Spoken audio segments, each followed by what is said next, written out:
Okay. So good afternoon, good morning, good evening, wherever you're joining us from. My name is Busola Majakodumi, and I'm glad to be your host this afternoon. This is day 3 of the Future of Work Summit. It's been amazing so far. I'm sure if I ask those that have been here consistently from day 1 to just share, I've been seeing some posts. Dami, thank you for all those amazing posts you've tagged us in on social media on the things you've been learning. They've been amazing. Yesterday, we touched on 3 things. We had gender and the future of work, and Professor Maria really took us on a deep level. It was very spiritual, if I can say that. It was something that really, I think my takeaway that I've been saying to myself all day long is listen to the heart. So now I think I have a solution to anger. If I'm about to be upset by anyone, I'm like, oh, listen to their heart. What are they really trying to communicate? Don't get too upset with them. And we had the youth panel that spoke on curiosity internships and just really taking ownership of your learning. And yesterday evening, Tommy helped us summarize it aptly by touching on digital literacy. It's not just about knowing how to navigate social media. Digital literacy is deeper than that. It's about different tools that you would use to advance yourself in this digital tech revolution that we are in. So this afternoon, we are going further in that conversation. From the beginning, I think we've actually touched on the need to change our curriculum a lot.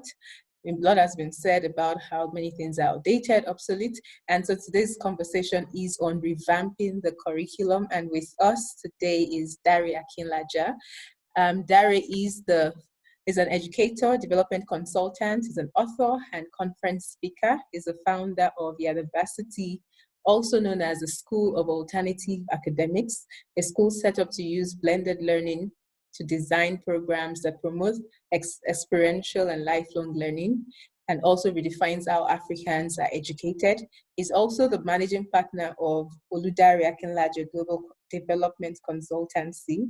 Oops, he's done a lot and he's still doing a lot. A global development company that is creating an innovative blend of solutions to impact communities in Africa towards sustainable development. He is very passionate about Africa and how the continent can develop individuals to solve its own challenges. So a very apt seasoned professional to lead the conversation today. As always, I invite you all to engage, share your comments, ask your questions. It's going to be presenting a short paper on the topic, and then we will open up for Q&A. So, Mr. Oludare, thank you so much for joining us. Over to you. All right. Thank you, Bisola. Thank you very much. Bisola, I'm appreciative of this opportunity to come share with people. I'm sure some people on here are experts in these areas too, and they have decided to be part of this. So thank you very much once again. Is it not strange that we're now running conferences and sessions remotely? That's the new normal, they call it, isn't it? But we must get the job done, and this is one way we have to get the job done. Thank you very much to everybody that's on here. Thank you for joining. Thank you for listening. And I hope I'll be able to share 1 or 2 things that we can use as learning points or as conversation areas moving forward. There are some things I'll say today that are case study sensitive. Some things I'm going to talk about that are going to be context sensitive. What I mean by that is I'm going to use context to define it. What I'm going to say might not pass the test for global, the same global conditions. So for instance, I might use examples in Nigeria that might not be the same in Zambia or in South Africa. But let's just understand the principles I want to share today. And I think that with the principles, we'll be able to take those principles and apply them in context everywhere we find ourselves. Please, I hope you can hear me, or I need to speak louder. If I need to speak louder, just let me know. All right, so I'm just going to start today, and I'm briefly going to talk about revamping the curriculum. So I was asked to talk about this topic, and it's a very important topic. 6 months ago, I was on Galaxy Television, and I was asked this same question, and I made some statements that got some people in government reaching out and asking what I meant by the statements I made. But it was clear. It was clear that some parts of our curriculum, that's in Nigeria now, and I'm sure it's the same across certain countries of Africa, maybe not particularly the same across board in Europe and the rest of the world, but everybody is simply talking about the fact that our curriculums need to be able to bridge that gap between what children or young people learn at school and how they can be able to apply that to be productive members of the society. I was very hard on. I said the curriculum was obsolete. The curriculum was archaic. That it was a museum-bound material. Those were my exact words. And a professor of research reached out to me, and after that conversation, I started to have a rethink as to how we should really have this curriculum conversation, because it's important not to throw away the baby with the bathwater. It's important that we put ourselves in context, or we get a clear picture of what we're talking about before we talk about revamping the curriculum. Now, a curriculum is simply the totality of a student's experience that will occur in your educational process. So as you go through school, your learning objectives, your teacher experience, your experience with your school environment, your experience with your friends and with the people around you. Now, all that put together is what we tag as curriculum. And so it's important you need to understand that before the concept or at the advent of schooling, different people had different ideas as to what school should be. You know, some people felt that a school should be a place where people learn by interactions. Some other people felt that a school would be a place where there will be a teacher standing in front who is giving out information, giving out knowledge, and what you do as a student is just to take down notes and follow what the teacher or what the person who is giving out instructions is saying. Some other people feel that just putting a person in an environment, the person is learning or picking up concepts from his environment.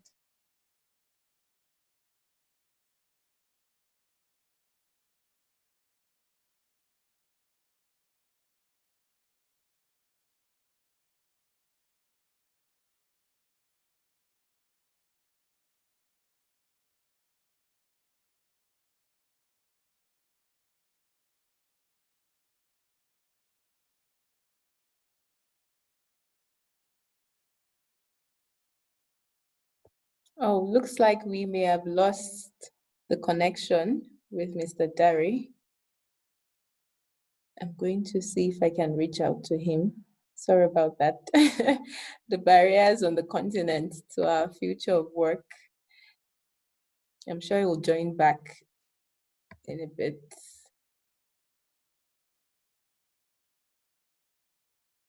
Continue, please. I'm sorry. Yes, please go ahead.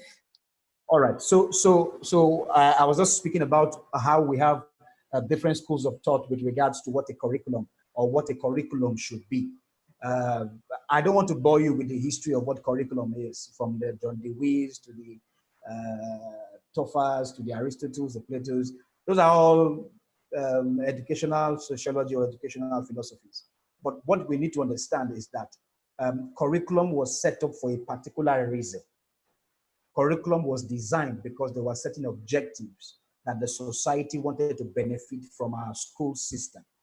There were certain objectives that our society wanted to benefit from what we call our school systems.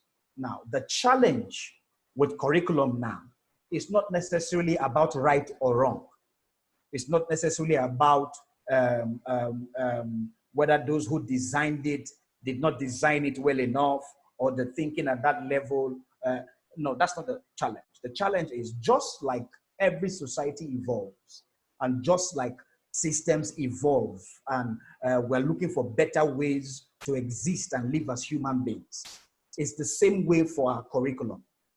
The current realities of our society has necessitated that these curriculums must adjust to fit new realities. Now, who would have thought that a time would come when people will literally make money from Twitter, for instance, or people in Nigeria, I can speak for Nigeria now, where people, there will be an area of study called digital media, where people, just by owning Twitter accounts or social media, Instagram pages, will become millionaires.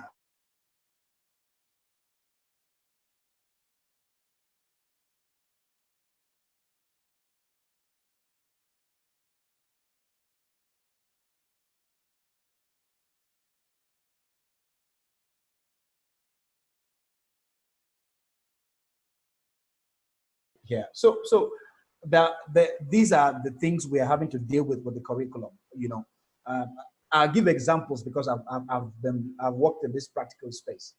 Now, we worked with a university in 2014, and that university upgraded its mass communication department to be able to have some flavor of digital media, social media experiences in its curriculum, so as to build for society or the realities of our society. You won't believe that a year after, the Nigerian Universities Commission writes that university and says, you know what? Can you guys please revert back to the 2007 curriculum that was put together by the National University Commission? It was strange, you know. But I was excited when about a year and a half ago, they now said, oh, they have unbundled certain departments of mass communication to have radio, terrestrial radio, the digital media, and all that stuff. So those are part of the works that we're doing. You see, it's not a fight. I think we need to be clear on it. People who are serving as custodians of the traditional ways of learning are seeing those who are saying, you know what, we have to revamp this curriculum we are talking about as enemies. It looks like a constant banter and fight for who is against. That's not what we're talking about. What we're saying is the original requirement of a curriculum, or the original intention behind why curriculums are designed, is that students or individuals should go through an experience that will give them the prerequisite knowledge and skill that will make them productive members of a society. Now, if what you are teaching in that system is not making a person a productive member of society, where he can apply what he has learned, either with experience, with knowledge, or hands-on skills, and make him a productive member of society, you are literally not helping the system, as the case may be. Now, what we should ask is, what should the curriculum contain? How should the curriculum be designed? How should the curriculum be implemented? Now, that's what in structural methods.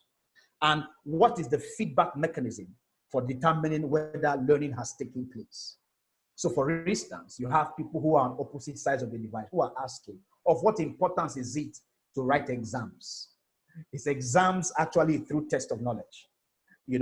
Is writing test a through way to ascertain whether learning has taken place? How do we make sure that we are not removing or excluding a particular fragment of people who necessarily might not want to write? So you started to bring in maybe Bloom's taxonomy, the different ways of learning, the different kinds of intelligence. Some people don't like to write. They might want to talk. Some people might not want to talk. They might want to apply what you have asked them to do. So how do you come up with different ways where you can actually say a person has learned? Why am I going through all this background? It's important that we must understand that there is no right and wrong behind the traditional, or we who are saying, you know what, let's evolve curriculum. Yeah, it's important that we must understand it's not a fight. It's just we saying there is a better way to do what we do. There is a better way to evolve into creating better societies. That's really what it's about. You understand what I'm saying? So, and I've always said it. Nobody sets out to create a system where people are not benefiting from it. For instance, in Nigeria, where my case study lies for this conversation, now we operate schools that the conversations you have in school is completely different from what young people are going to experience in real life. So you have, when people have left schools, they then have to go through maybe a graduate development program or go through an internship program to be able to now arm them with what is relevant for society. You understand? So my question is, what really are you teaching them in school? And that's why we're having resentment from young people who are asking, uh, I hope I can use this in a Nigerian parlance. It says, whose school help or whose school help? What that means is, of what value is schooling? If you tell me that when I leave school, what I learned is not important for society. Now, imagine when I was in 200 level at the university, when I heard my professor say to me, 98% of what I'm teaching you, you will not live in life. I was heartbroken because I asked myself, then why am I sitting in this class if you tell me that 98% of what you are teaching me, I will not use or be able to apply? Now, these are the realities of our systems across board, and not just Nigeria. I've been to a few African countries, and that is the reality. There is a big disconnect between what schools are teaching and what society requires. Now, the question I want to ask is, we must understand that we cannot, with the wave of a wand, transform this issue of curriculum.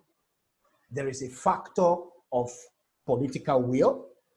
There is a factor of more people getting into the educational space for developmental purposes, not for get rich quick schemes. It's important. For developmental purpose and not for get rich quick schemes. Thirdly, we must have people who understand these systems, managing the systems. So for instance, why would my Minister of Education not be somebody who has an idea of what it is to run an educational system? You see, I had this discussion with a person and they were saying, oh, in other countries, people don't have to be experts in those areas to run those systems. I said, those are systems that have a working knowledge of what it is to work. You know, a system where we are still trying to build and still trying to get our trajectory right. We need experts in those fields. We need experts in those areas, manning those areas and able to say, you know what, this is what we should do and what we should not do. Now, this is not to sell anybody. Now, Lagos State, for instance, in a long time, this is the first time they're having a commissioner of education who is education inclined. And there seems to be little inroads being made in development issues. Now, we can't at one sweep solve the challenges. But what we are saying is we can literally see that there is intention, there is strategy, and there is a process that is being laid out to achieving the goal. That's what happens when you put technocrats and experts in the field. That's important because you see, we can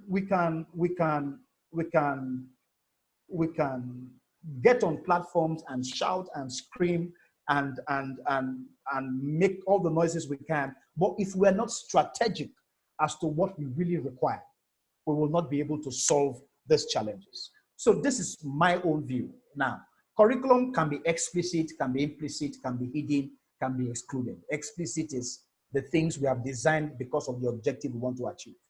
Implicit are the things that we pick up while we are in school. Most of us went to certain schools where waking up at 5:30 or 6 a.m. became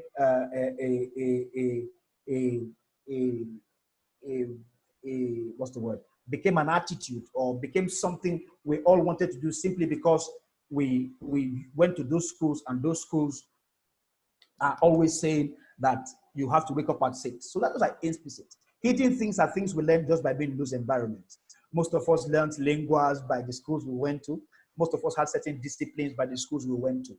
Now, there is a fourth part of a curriculum, which is what I think that most curriculums miss, and that is the excluded part.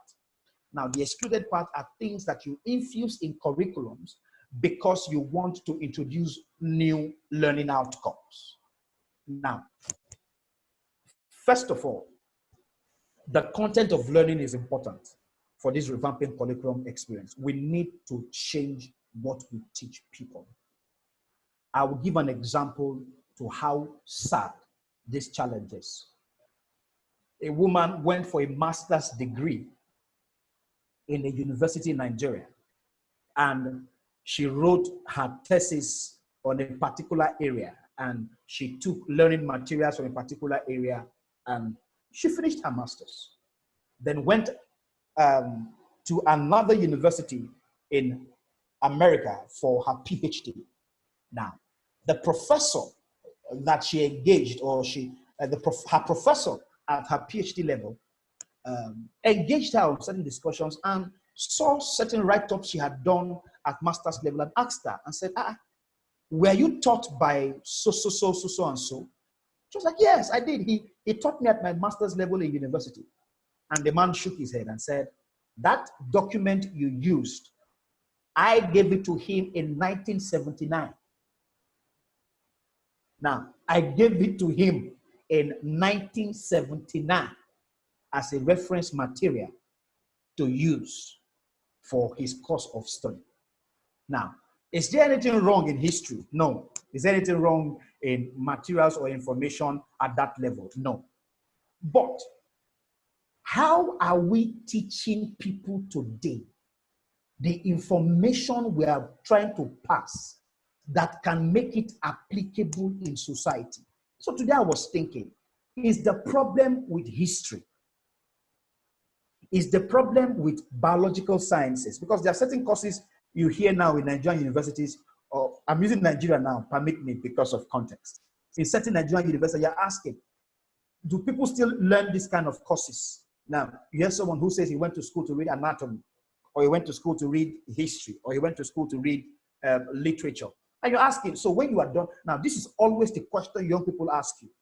So when you are done reading history and literature, what are you going to do with what you have learned when you are done? You know, that should be the intention behind curriculum design.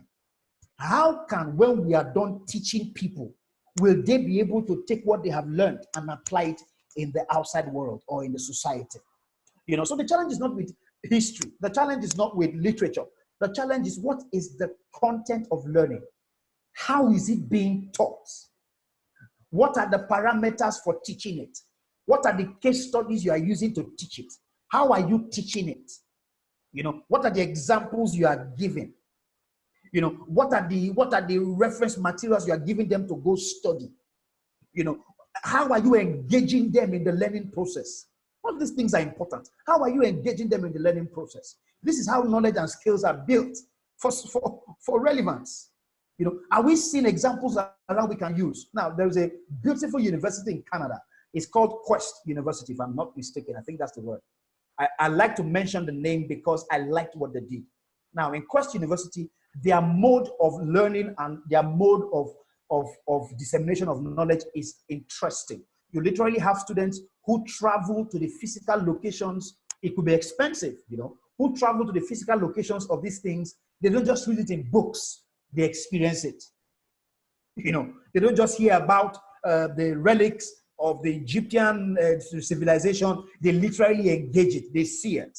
They encounter the books, they encounter the topical areas, you know, and they don't teach courses in vagueness like we do. You know, I can't imagine we were studying for WAEC in Nigeria and West African countries, and we had to read the whole of certain chemistry textbooks, you know, or we have to read for exams, and we literally will read the whole book from the beginning to the end. And half of what they do, and that's how you know that there's a challenge with the curriculum. Half was half. 90% of what we talk about, people literally cram what they have written and put it in a book and give it back. Simply because the mode of teaching, the mode of learning, the mode of, thank you very much, Quest University in Canada. I love the way they designed their curriculum, beautifully designed to accommodate the new realities. So what we are just saying is curriculum needs to get to a point where you are not just stimulating my ability to remember or my ability to write. It must stimulate my interest. It must stimulate my quest for wanting to find out. It must, now there was a book, there was a document that I read about learning, which was compiled by the Institute for Lifelong Learning, UNESCO. It spoke about that you must learn by doing, learning by doing, learning by knowing. The four different pillars of learning. Those things must be looked into. Those things must be put into consideration when designing a curriculum. We need to get to that point where we are saying to ourselves, over the next 5 years, we are going to have so and so situation in the society. What do we need to put into our school systems that will help us get this desired objective? Now, I am not living in a balloon or in a world where I don't think that these things are going to work. But it's important you must understand that we are fighting against a lot of things. First of all, we are fighting against government policies. Policy is a major issue with curriculum development. And that's why you cannot just stay at the level of wanting to run a business. You must literally go into advocacy. You must go into engaging with public sector and with government on how we can adjust policies to accommodate the realities. And there are realities policy-wise everywhere that will affect this revamping of curriculum we are talking about. I hear people talk about online learning and all of that. In Nigeria, for instance, you are going to have a problem with online learning because it's a policy issue first. The degrees or the certificates that you get from an online school, from a Nigerian university, I don't know what it is now, but 2 years ago, it is not tenable as a certificate. You can't do a BSc online in Nigeria and tender it. And say, oh, I have been able to tender it as a proof of learning. No, you can't do remote learning in Nigeria as an undergraduate. You can't. You have to go to a physical campus. Those are certain policy issues we're fighting with. The second issues we're dealing with is the competence level of even the people who are disseminating information. We have professors or teachers or people who have refused to even upgrade themselves. So how would you have people who have refused to upgrade themselves as instruments for disseminating information or for impacting young people? So which is why I'm always of the opinion that we must get people who are in the field practically, people who have worked, and that's why what we do with our consultancy. In designing curriculum and working with certain universities, we advise them that it's important you have people who are in the industry. I'll give another case study because I like examples. There was a very top media and communications expert here in Nigeria who wanted to go and lecture in a university. And I know this is a global problem, it's not just Nigeria defined. But other countries have found ways where they can integrate this cross-curriculum idea, where they bring people who are experts in the field and give them expressions in our university settings. But here, if you are not either a master's degree holder in academia or a PhD holder, you will not be allowed to lecture. You cannot even be allowed to enter a classroom. Now, there might be reasons why that is done, but if you check the underlying factor, it is usually because of policy issues, because of people wanting to protect their space, for lack of choice of words, to protect their space. And the truth is, if you do not understand that we are fighting more than a political, we're fighting more than just curriculum or revamping the curriculum. We are fighting political systems. We are fighting professors who have refused to upskill themselves but are not bothered because they know that the current system will still accommodate them. We are fighting systems of people who want to keep making money from systems that have refused to evolve or refused to modernize to face current realities. Now, we have all that in between. Why am I giving these examples? I want us to understand that the fight, I keep using the word fight because we literally are in combat zone. The challenge of revamping the curriculum far outweighs us just talking about it. We need to draw up practical strategies. One of it is policy engagement. Second of all is we need people who are in that space far more for being development focused than just to make money out of the system and get out of it. Thirdly, we need to have cross-cultural conversations. We need to have exchange of ideas. We need to create communities where we can exchange information and be able to exchange ideas and concepts and all that. And finally, my thinking is that we also need to ask that we create more parallel systems. What do I mean by parallel systems? Their diversity, for instance, which is the school I founded, is a parallel system. I have found out that within academia, I might not be able to make the change I want because of time constraints. But what's a low-hanging fruit I can start with? We decided to create gap year programs at 2 levels. Gap year programs for children that have left secondary school just before they get into universities. They have a gap year experience. And for people who are in a university set system, during your holidays, your SciWest, or just after university, we have created programs where we can see how we can integrate these people and make them ready for the future of work. And also, we need more industry people to come in and support either the parallel systems or people who are in advocacy and help us create this change. Because if companies keep asking for certificates from universities, what's 2-1, first class, even industries need to redefine how they select competent people. They need to redefine how they know who is knowledgeable or who is necessarily important. That's the only way we can get systems to begin to rise up to meet the realities. You know, I was so excited when I think it was last year or 2 years ago where I saw conversations of certain companies deciding to remove the degree of maybe a first class or a 2-1 and to use other parameters to define how competent a person is. Because as far as we have industries that keep using that as parameters, we would not give the schooling system, we will not put them on their toes to adjust what it is for learning to have taken place.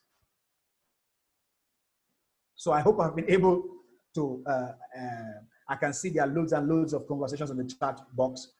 So I think I'll be able to use these questions. I don't know, Sola, we'll be able to use these questions to also further continue in the conversation. I think my 30 minutes is up. Yes, we will.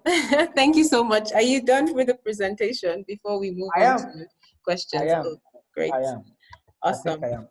Thank you very much. That was insightful in terms of how it's not just about, there are different perspectives, like you said, on curriculum. And I like how you elaborated on those different perspectives to help give context to the conversation, that it's not because we just want everyone to become tech savvy, or we're just jumping on this wave of let's revamp.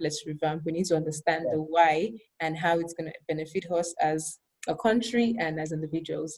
I'll jump into the chat box. Please send in your questions if you have any, and then I'll ask a few of mine as well. But there are a few comments that have come in. I'll read one or two, and then we'll go into the questions that you've asked. So there's one here that says, okay, so Favor was contributing that a curriculum should contain relevant ingredients that will be beneficial to the learner, which it will use to make him fit into the future of work. Yes, which corroborates what you've been sharing. Exams are not the only measure of competence or assessment. Finland is a very good example of this. Finland keeps coming up in many conversations about curriculum redesign. We can talk about that. I don't like, so before you continue, the concept of Finland, which is why I always talk about context. the total population of Finland, um, I don't know now if they're up to 10 million people in Finland. Mm. So it's easy for you to deploy certain kinds of design. You know, Policies. this is design thinking. You Yeah. have to design based on context. Yeah. Um, so I sat with an industry leader once, and in my shout, which is why I said I wanted to give the different perspectives. In my shout, with Mm. sir, industries should adjust. Why are you collecting first class and 2-1? He says, Dari, in reality, we only use first class and 2-1 to weed people out. It's not because we count it as important.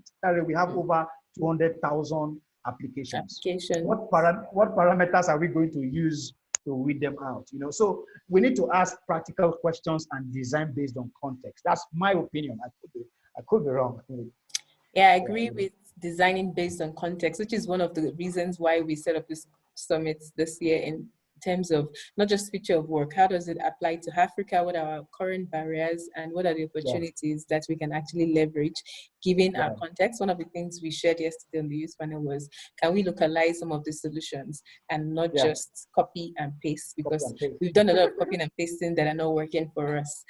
So Mm, Dogara James is here. If I'm a school owner with mm, insights on a better or result-based curriculum, should yeah. I implement it against the current curriculum without being fined for violation?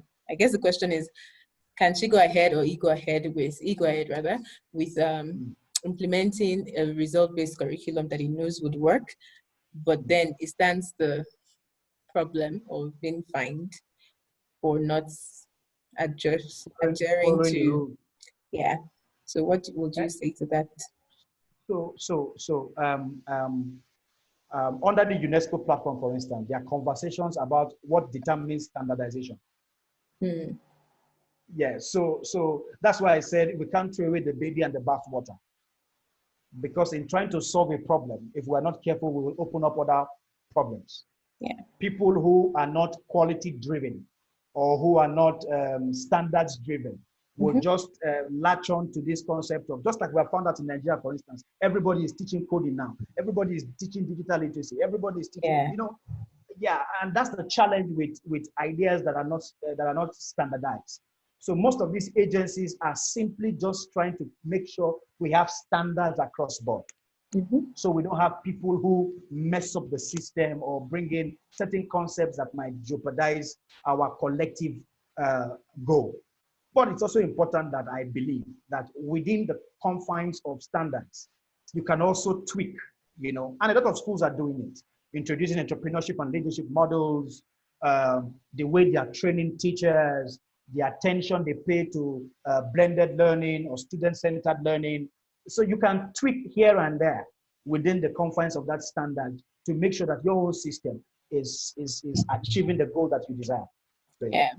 Okay, cool. So you say tweak it, and it's true. A lot of schools are finding ways to still do what is required of them by the standard the organizations that regulate, the regulators rather, Yeah, while yeah, adding on. Although there's an angle to that, which is students get bogged down by so many things. And so there's a time angle. Students are consumed yeah. with so many activities. And Activities. then they So, start asking, and parents, on the other hand, are driven by grades.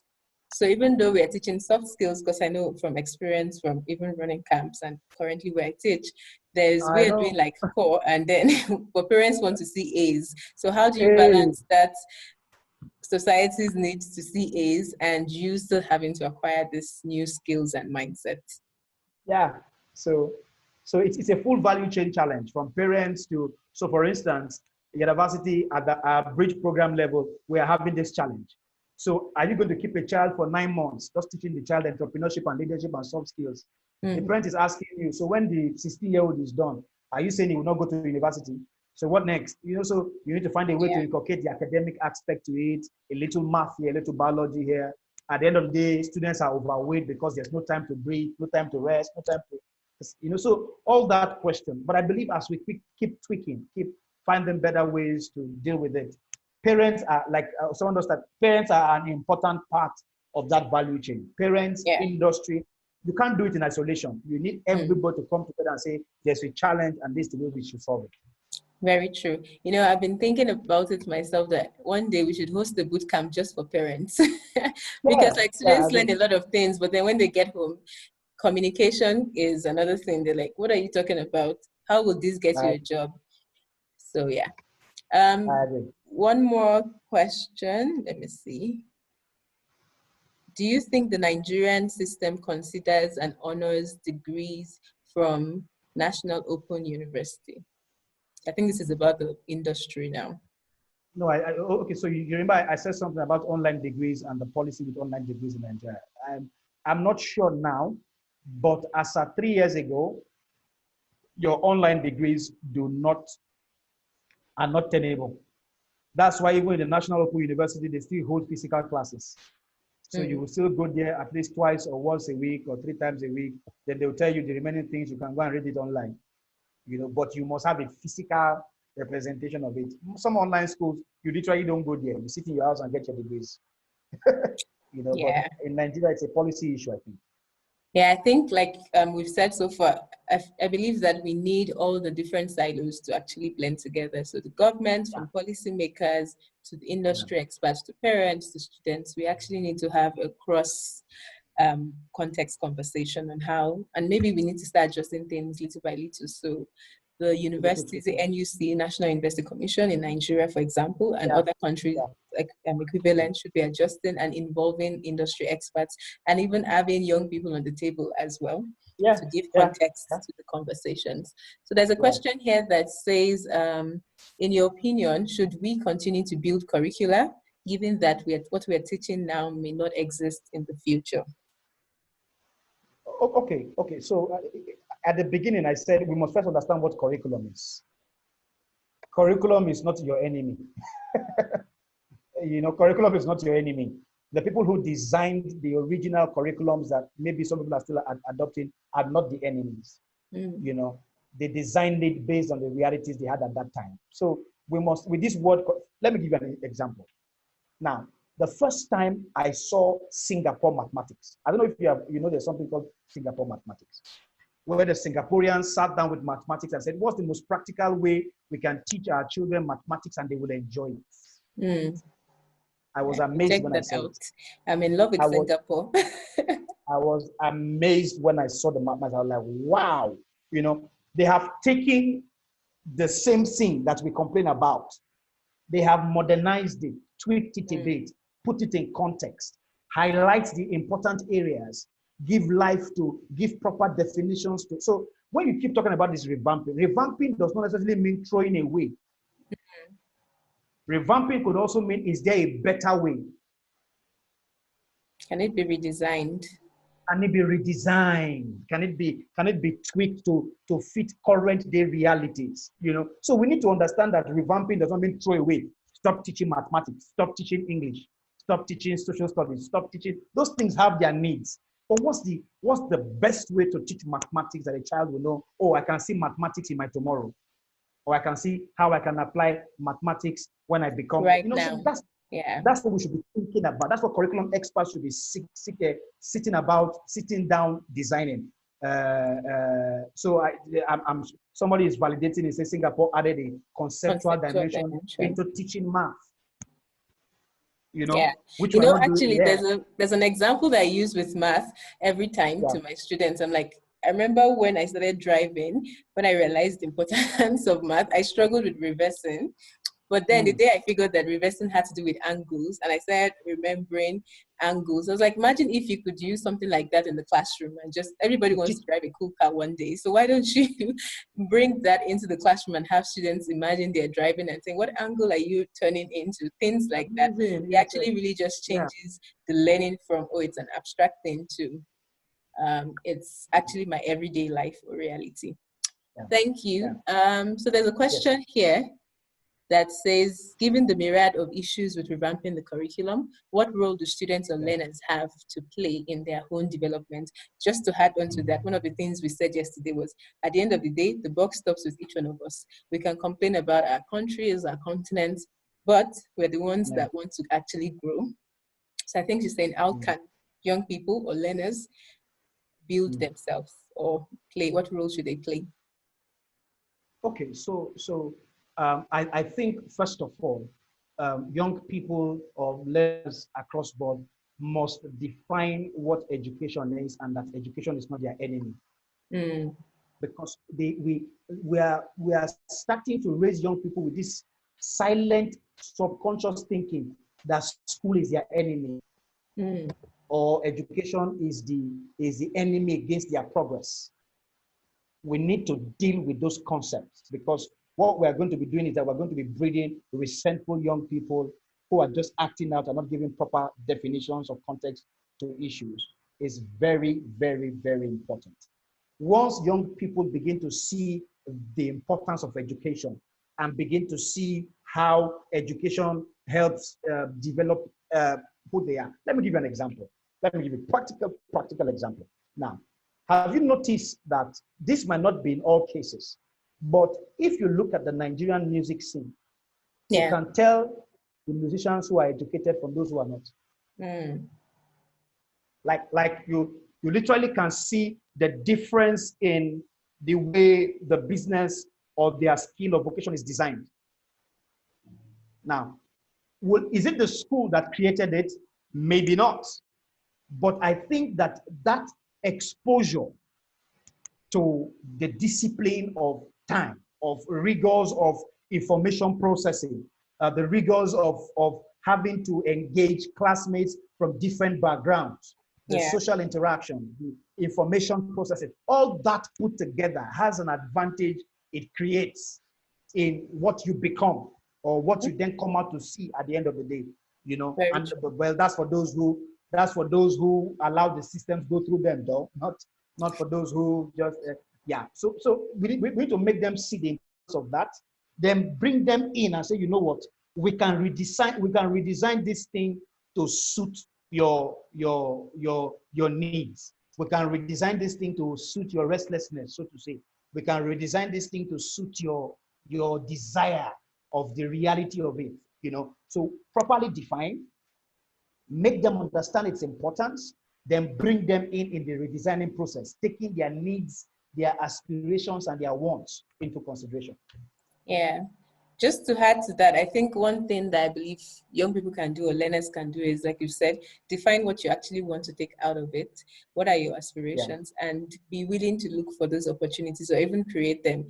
You may think, oh, yeah, your teachers don't know. Yes, they may not be aware, but maybe if you have a conversation with an educator that you know is can be interested. I remember when I was a student in high school, there was one teacher in my school that had all these books, and he read widely. So he was the one that I knew that we could go and meet when we had ideas about, oh, our school is boring after exams. Can we introduce a club that teaches us skills or something? So there are probably people in the system that you can reach out to that can also help you or guide you in the direction of your aspirations.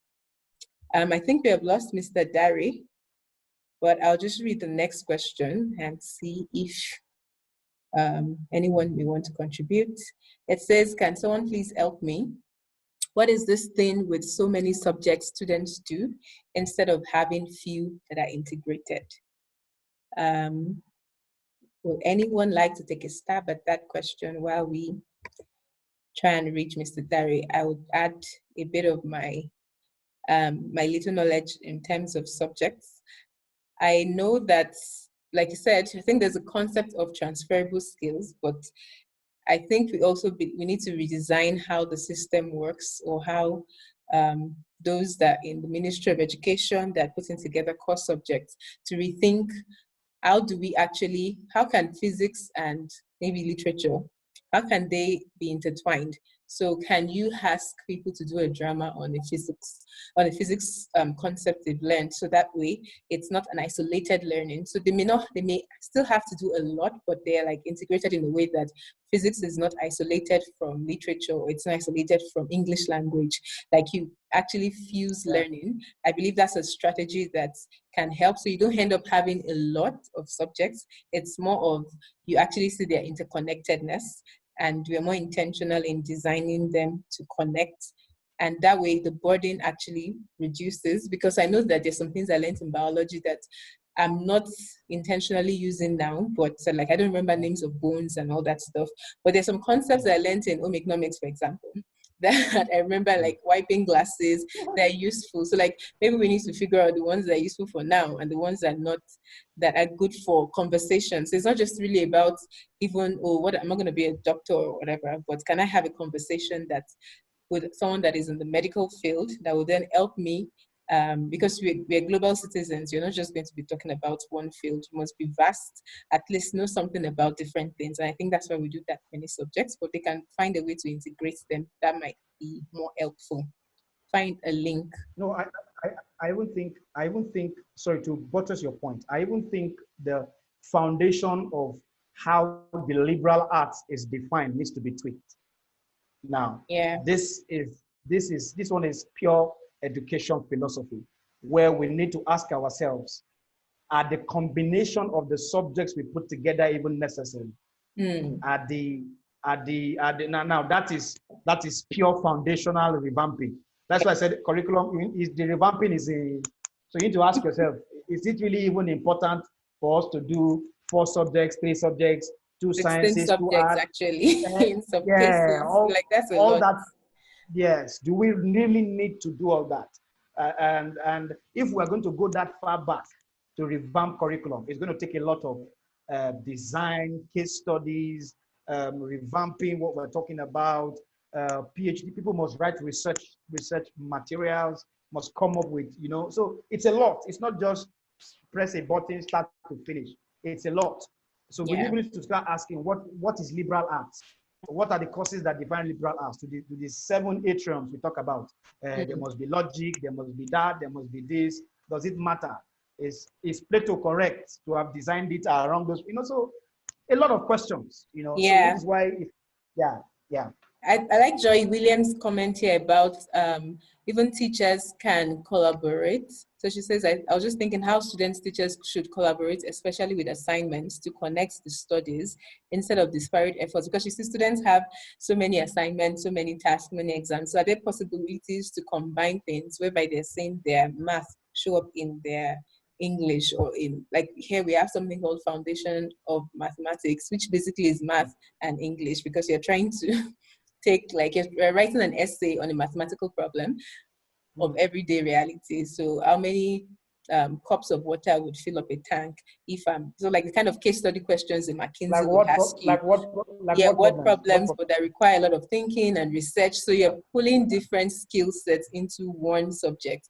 And so Subject. it's not just math as a boring mathematics, but it's now math, it's research, it's English, it's literature. If you want to make it artistic, it's anything else you want to put in. So I believe there's an opportunity for cross collaboration, like Joy Yeah, Williams says.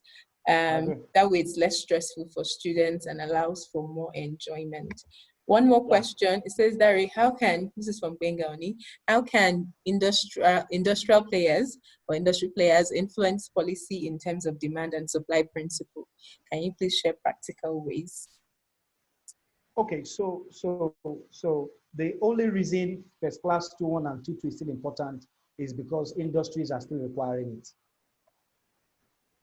So if a job advert is placed out there, they first tell you you must be a first class student with a minimum of that, a minimum of this, a minimum of Hmm. that. You know, if industries begin to tell schools and institutions, these are our parameters for determining learning, people will make adjustments. Yeah. They will literally make adjustments because PwC is telling you we no longer use first class and 2-1. What we use is in your 4 years of learning, what case study did you design? What research projects did you undertake? Come and present it to us. In fact, before you come, fill up this psychometric analysis test form. Let's test your IQ. What did you know that? By the time that is done, I think that most, even students, will now begin to understand that learning is just more than a degree. Yeah. It's now more than, they really want to see what I can do, the ways I can apply, the ways, things I can push forth. You know, it's um, um, policy formulators or people who own schools cannot do it alone. It's a ripple effect that there must be a trigger somewhere. When somebody triggers something, it just sets back. By the time those industries set those standards, you'll be shocked that schools will find out that their students can no longer get. Now, do you know there are certain universities who get students simply because people go there to poach students from school, from the schools. True. Industries go there to poach students from their schools. And that's what they use as a selling point when they're advertising their schools or advertising their what they do. You know, so industries literally will be the ones to put people on their toes. If you are not with this kind of mind, in Nigeria now, there's what you call the most employable universities. You Mm, know, they have top 10 employable universities where people go to employ. Now, those things are improving. Institutions are now trying to do a lot to see that. So industries can actually do a lot to trigger adjustments across board, I think. that's true. I'm just to cite a case study. There's a school in Boston that I really like their model. They're called New View Studio, and Yeah. it's a term-based school. So you're ideally supposed to come for just one term. So it's like an exchange program where it's a design school, but you learn like the different subjects based on a design challenge. So they give you a design challenge. Maybe a child with cerebral palsy is brought in, narrates their everyday life to you, and then you need to figure out what their main problem is. How can you solve it? Then you now go back to the books and see, is this from physics? Is this from math or whatever? And then you use 3D printing and other things. And you realize that those students, when they come here for one term, they ended up not wanting to going back to their conventional school. And so now Wow. they've now had like a whole year having to stay there. So their first student ever that came and that refused to actually go back to a normal school ended up actually going to one of the top schools in the US. I think MIT actually. I'll double check with them, but it's on their website. And what did she have to submit? It was portfolios. She had done so many projects, these different design challenges, and she created a portfolio. And they were able to show that based on each one, these are the technical skills she had applied that relates to different subjects. And so it was more of show than tell, which was not just she has a first class or she has A's. She could actually show what she had done with those skills. And I think that's where we should be heading towards. Yeah. And now I do. many other students are starting going to New View Studio as well and completing a whole year there and going to university instead of actually writing SATs. So it's possible actually. We just need people to trigger it and keep that going.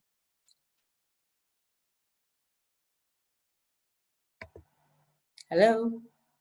Okay, so it's an hour into the conversation. I'll just take I think there was one last question. Oh, we're done. Well, Mr. Dare would give us a last word. I think network has gone off.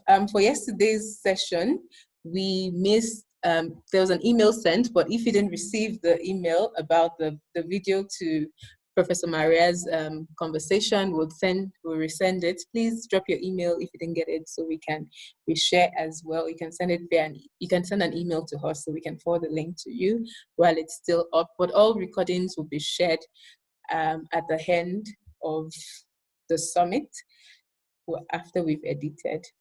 Thank you all so much. We're just going to wait for Mr. Dare to come back so he can just share final words with us and we can thank him properly. But I hope it's been a useful conversation for everyone. If you have any questions, comments, contributions, please drop them. Prashant, I'll email you the document, the summary. Again, I think now that I'm dropping it in by chat, it's getting mixed up, but I think it's been a great conversation. I do hope we can get Mr. Dare back again so we can, oh, he's gone off completely. Okay, he's back. Yay. I was just about to say thank you so much that we wanted you to say final words. So what would you want us to take away from this session? One thing for people that are learners, educators, and parents and policy. So we have 5 groups of people: industry people, educators, policy people, learners, and parents. Brief final words. Okay, first of all, I want us to understand that we're at a time in life where the world is looking for solutions and the world is looking for ideas and concepts to build a better place, and we need to understand that we are that solution. 1, 2, we need to understand the spirit of collaboration. Now, not collaboration from lip service, but collaboration because we know that we need to collaborate. I need a Busola, I need Madam Fabo, I need a I need every single idea, concept, investment into the process to make it Yeah. better. Africans must learn how to collaborate. I speak for Africans because that's my context. We must learn to collaborate and collaborate not because we like the word, but because we need it. We need it for development. We need it for development. I wouldn't have been able to be here now speaking to wonderful people if Bosola did not give me that opportunity. And now from this platform, we have been able to meet people who have given us concepts. I like the way Dr. Fatima defined the Singapore experience. I've never seen it like that. She said it's because of their conceptual dimension to it. Mm. That's just marvelous. You know, how would I have been able to say that if I didn't come here? So we must really understand the concept of collaboration and how it's important to our growth and development. I think that's what I have to say. Awesome. Just to answer, people asking what's the name of the Boston school? It's New View Studio. Ichika put the link to the school in the chat box as well. I can copy and put it back down again. Thank you so much, Mr. Dare. It's been amazing having you. This is a conversation that I'm sure we can stay here and have over and over Yeah, again.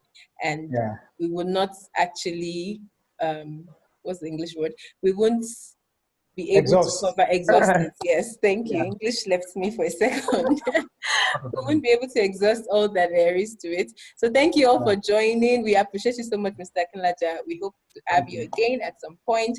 The summit will Yeah. end this evening with one more session with the amiable Dr. Fatima. Please don't miss it. We Oh, are going to was she be the one that speaking mentioned on, conceptual dimension? yes, I she's need to the see one. that.